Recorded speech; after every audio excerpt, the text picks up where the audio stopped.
નમસ્તે મિત્રો, આપ સૌ સાહિત્ય પ્રેમી વાચન પ્રેમી મિત્રોનું ઓડિયો ગુજબુક્સમાં સ્વાગત છે. અત્યારે આપણે વાંચી રહ્યા છીએ વર્ષના પ્રત્યેક દિવસ માટે એક એમ 365 સુંદર સંદેશાઓ સાથેનું આ અદ્ભુત પુસ્તક ઉઘડતા દ્વાર અંતરના. જૂન 16. જીવનમાં તમારે કોઈ ધ્યેય હોય, કોઈ ઉદ્દેશ હોય તે જોજો. સુકાન વગરના જહાજની જેમ આમ તેમ ઘસડાઈ પરિવર્તનના દરેક પવન સાથે ઉથલી પડવા જેવી સ્થિતિમાં કદી સંતોષ માનતા નહીં. એક ચોક્કસ ધ્યેય વિના તો તમે કશે નહીં પહોંચો. તમે ક્યાં જઈ રહ્યા છો અને શું કરી રહ્યા છો એ તમારે જાણવું જોઈએ. અનેક લોકો જીવનને આમ તેમ ઘસડાઈ જવા દેવામાં રાજી હોય છે.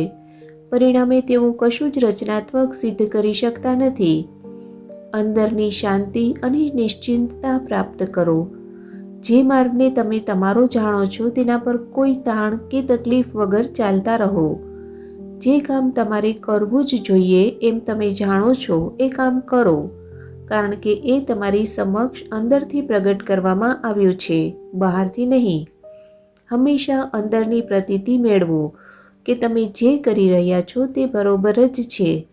પછી તમે સીધા આગળ જઈ શકશો અને ખરી તાકાત અને દ્રઢ શ્રદ્ધાથી બધા અવરોધો એકી સાથે બાજુ પર હટાવી દઈ શકશો.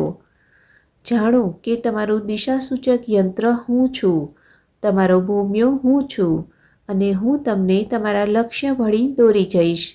માર્ગ ભલેને ગમે તેટલો અઘરો દેખાતો હોય. આપનો આજનો દિવસ શુભ રહે.